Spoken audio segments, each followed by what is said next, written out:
నమస్కారం అండి. ఇప్పుడు కేరళలో ఒక కపుల్ ఉన్నారు, వాళ్ళిద్దరూ అంటే ప్రేమించి పెళ్లి చేసుకున్నారు. సో ఆమె చూస్తే కండక్టర్ తో, ఎవరైతే కండక్టర్ ఉన్నారో ఆయనతో లేచిపోయింది అనమాట. మళ్ళీ ఆయన చూస్తే ఇన్ఫ్లుయెన్సర్ 5 నుంచి 10 లక్షలు సంపాదిస్తారు నెలకి. అలాంటి వాడిని కాదని కండక్టర్ తో వెళ్ళిపోయింది. ఏం మాట్లాడతారు దీని గురించి? అమ్మాయి వాడిని బతికించింది, బతకనిచ్చింది. బ్రతుకు జీవుడా అని చెప్పి వాడు బతుకుంటాడు. వాస్తవంగా ఈ మధ్యకాలంలో బంధాలు తెగిపోవడానికి కారణం చాలా కారణాలు ఉన్నాయమ్మా. ఇది ఎందుకు అమ్మాయి అలా వెళ్ళిపోయిందంటే 10 లక్షలు కాదు, 50 లక్షలు కాదు, 100 కోట్ల ఆస్తి ఉన్నవాడినే కొండమేం చూసేసి చంపేసిన రోజులు ఇవి. అలాంటిది ఆమె వదిలేసిపోవడం మంచిదే జరిగింది. 5 లక్షలు 10 లక్షలు ఎంజాయ్ చేస్తాడు జీవితాన్ని. ఏదేమైనా ఇప్పుడున్నటువంటి బంధాలు స్థిరంగా నిలబడాలంటే శరీర తత్వం కూడా కలవాలి. వాస్తవంగా చాలామంది అనుకుంటారు, మాలాంటి పెద్దలను అడుగుతుంటారు, శరీర తత్వం కలిస్తేనే కాపురం చేస్తారా అంటే ఖచ్చితంగా 100% కలవాలి. డబ్బు ప్రాధాన్యం కాదు.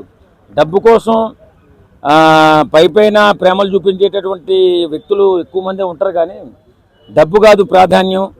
స్పర్శ ప్రాధాన్యం, స్నేహం ప్రాధాన్యం, మనసు కలవడం ప్రాధాన్యం తప్ప ఇందులో డబ్బు ప్రమేయం ఏమీ లేదు. ఆ యూట్యూబర్ ఆయన్ని మరి ఏం నచ్చలేదో, స్పర్శ కలవలేదో, లేకపోతే వాళ్ళిద్దరి మధ్య విభేదాలు ఏమున్నాయో, అవతల వ్యక్తి ఆ కండక్టర్ అనే వ్యక్తి మరి ఆమె మీద ఎలాంటి ప్రేమ చూపించాడో తెలియదు, కానీ ఈ ఇద్దరు ఇష్టపడ్డారు, వెళ్ళిపోయారు. దాని గురించి మనం పెద్ద రాద్ధాంతం చేయకుండా కొంచెం మామూలుగా మాట్లాడుకుంటే మంచిది. ఈ మధ్యకాలంలో కొన్ని జంటలు విడిపోకుండా మటర్లు చేసుకుంటున్నాయి. ఆ మటర్లు చేసుకుని వారి జీవితాలను వాళ్ళే నాశనం చేసుకుంటున్నారు. అలాంటి పనులు చేసుకోకుండా ఇలాంటి పని చేసింది, వదిలేసి వెళ్ళిపోయింది, తప్పు లేదు.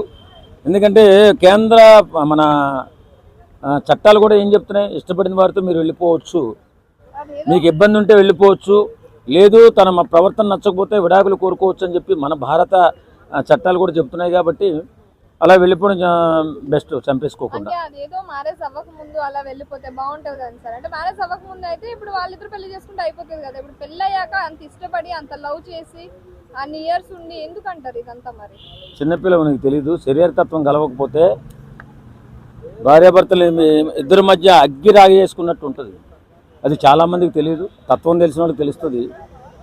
ఇద్దరు కలవడానికి మనసు అండ్ శరీరతత్వం రెండు కూడా కలిసిన వాళ్ళే చాలా అద్భుతంగా జీవితాన్ని సాగిస్తారని చెప్పి మా పెద్దలు చెప్తే విన్నాను. నాకు కూడా తెలియదు అనుకో. ఏదేమైనా తనని ఏమీ చేయకుండా వెళ్ళిపోయింది, సంతోషించండి.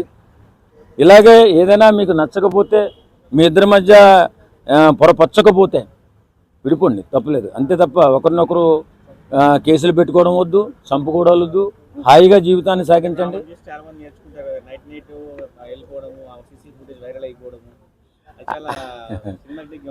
ఆయన యూట్యూబర్ కాబట్టి అదే ఆయన అదే నేను చెప్తున్నాను కదా, కండక్టరా పక్కనున్న డ్రైవరా కలెక్టరా పక్కన పెడితే వాళ్ళ శరీరతత్వాలు కలవాలి, వారు మనసులు కలవాలి. హ్యాపీగా జీవించాలంటే శరీరతత్వం ముఖ్యం బ్రదర్. సమాజం ఆ బోర్డు ఎప్పుడు వెళ్ళిపోయింది. సమాజాన్ని కట్టుబడి కాపురాలు చేసే రోజులు వెళ్ళిపోయాయి. మనం మారుతూ ఉండాలి, కాలానికి అనుగుణంగా మారుతూ ఉండాలి. మోజు తీరిపోయిన తర్వాత విడాకులు అయిపోతున్నాయి ఈ మధ్యకాలంలో. కొంతమంది సమాజానికి కట్టుబడి, బాధ్యతలకు కట్టుబడి పిల్లలను చూసుకుని కాపురాలు చేస్తుంటారు. కొంతమంది బరితెగించి ముందుకు వెళ్ళిపోతుంటారు. అందులో ఈమె కూడా ఒకటి. కాకపోతే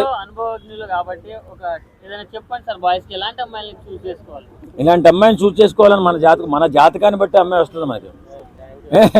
ఆ తర్వాత వచ్చిన అమ్మాయి ఎలా మారుతుందో చెప్పలేము. అది అరుంధతో అవుతుందా, అప్పుడు ఖాళీ అవుతుందో చెప్పలేం. కాబట్టి ఏదేమైనా ఆడవారి విషయంలో మగపిల్లలు జాగ్రత్తగా ఉండాలి, మగపిల్లల విషయంలో ఆడవాళ్ళు జాగ్రత్తగా ఉండాలి. ఇద్దరు కలిపి సాంప్రదాయాన్ని గౌరవిస్తూ, సంస్కారంగా పెద్దలను గౌరవిస్తూ, సమాజాన్ని గౌరవిస్తూ ముందుకెళ్తే బాగుంటుంది. అంటే ఎన్ని రోజులు డబ్బులు ఉంటే చాలు భార్య భర్తలు హ్యాపీగా ఉంటారు అనుకుంటారు. బట్ ఇప్పుడు 10 లక్షలు సంపాదించే వాడిని వదిలేసిందంటే మాలాంటి 20,000 జాబులు చేసే వాళ్ళని 100 కోట్లు 1000 కోట్లు కాబోయే ముగుడుకు ఉన్నాయని తెలిసి కూడా కొండమైన దోసి చంపేసి తన జీవితాన్ని నాశనం చేసుకున్న తనకంటే గొప్పవాళ్ళు ఏం కాదు ఎవరు. ఎందుకంటే వాళ్ళ డబ్బు కాదు ప్రాధాన్యం, వాళ్ళకి నచ్చడం ప్రాధాన్యం అయిపోయింది.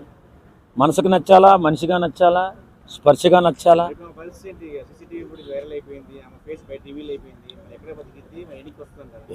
అందరూ ఇప్పుడు ఆ రాష్ట్రంలో కదా ఇంకో రాష్ట్రంలో బతుకుతారు. వెనక్కి వస్తే మాత్రం వీడు స్వీకరించాలి కదా. ఇతను మానం పోయింది కదా. ఇంత నెలకు 10 లక్షలు 5 లక్షలు సంపాదించేవాడు పిల్లమే నిలబడలేదురా అంటున్నారు. అది వాస్తవం కాదు. వాళ్ళిద్దరి మధ్య ఏం జరిగిందో మనం తెలుసుకోలేదు కాబట్టి వాళ్ళిద్దరూ అలాంటి వాళ్ళు కూడా అమ్మాయి చాలా అందంగా ఉంది, ఇలాంటి అమ్మాయి చాలా అందంగా ఉంది కాబట్టి రెండో పెళ్లి చేసుకుంది అంటున్నారు కొంతమంది. అమ్మాయి అందంగా ఉంటే రెండో పెళ్లి చేసుకుంటుందా?